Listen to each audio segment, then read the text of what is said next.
ఇప్పుడే జీ5 app download చేయండి. చూడండి మీ ఫేవరెట్ టీవీ షోస్ ఎప్పుడైనా ఎక్కడైనా. నేను ఇంటికొచ్చి రామ్ని ప్రీతిని నా సొంత బిడ్డల్లా పెంచాను. వీళ్ళ కోసం నేను మళ్ళీ పిల్లల్ని కనలేదు. నా జీవితాన్ని ఈ ఇంటికి, ఈ కుటుంబానికి అంకితం చేశాను. అర్చన ఈ ఇంటికి కోడలుగా వస్తే 50 లక్షల కట్నం, 100 తులాల బంగారం తీసుకొచ్చింది.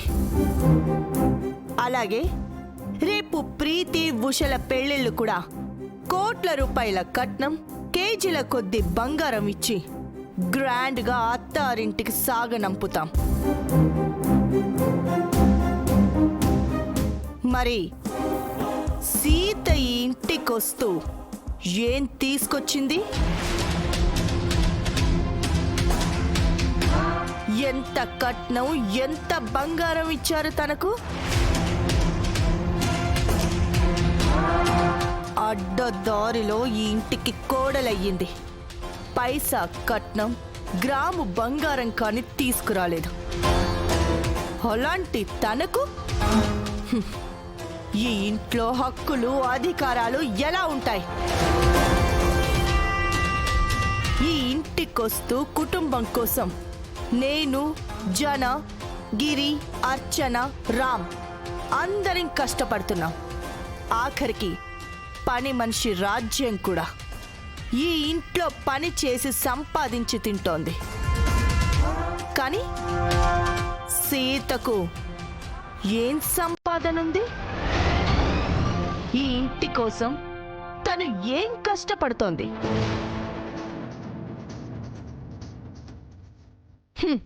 అక్క లేచిపోతే అడ్డదారిలో అర్హత లేకపోయినా రామ్ని పెళ్లి చేసుకొని నా కోడలిగా ఈ ఇంట్లో అడుగు పెట్టి నన్నే ఎదిరిస్తూ, నా పెద్దరికాన్నే ప్రశ్నిస్తూ, నా సహనానికి సవాలు విసురుతూ నా సొమ్ము ఎలా తినబుద్దవుతుందో నాకు అర్థం కావడం లేదు. సిగ్గు, మానం, అభిమానం మనుషులకుంటాయి వదినా. మంది మీద పడి తేరగా తినే వాళ్ళకి ఏం విలువలుంటాయి?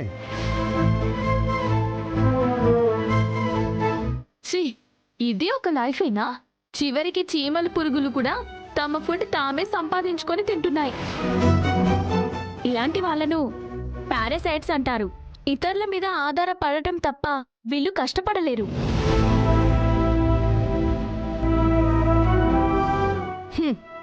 ఏం చేస్తాం, మన బ్యాడ్ లక్. ఈ ఇంటికి ఇలాంటి పరాన్న జీవి వస్తుందని నేను ఎక్స్పెక్ట్ చేయలేదు.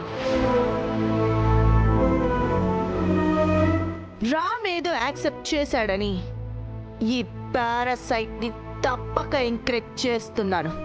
కష్టపడి సంపాదించకుండా తినేవాళ్ళంటే నాకు పరమాసహ్యం. సిగ్గులేని జీవితాలంటే నాకు చిరాకు.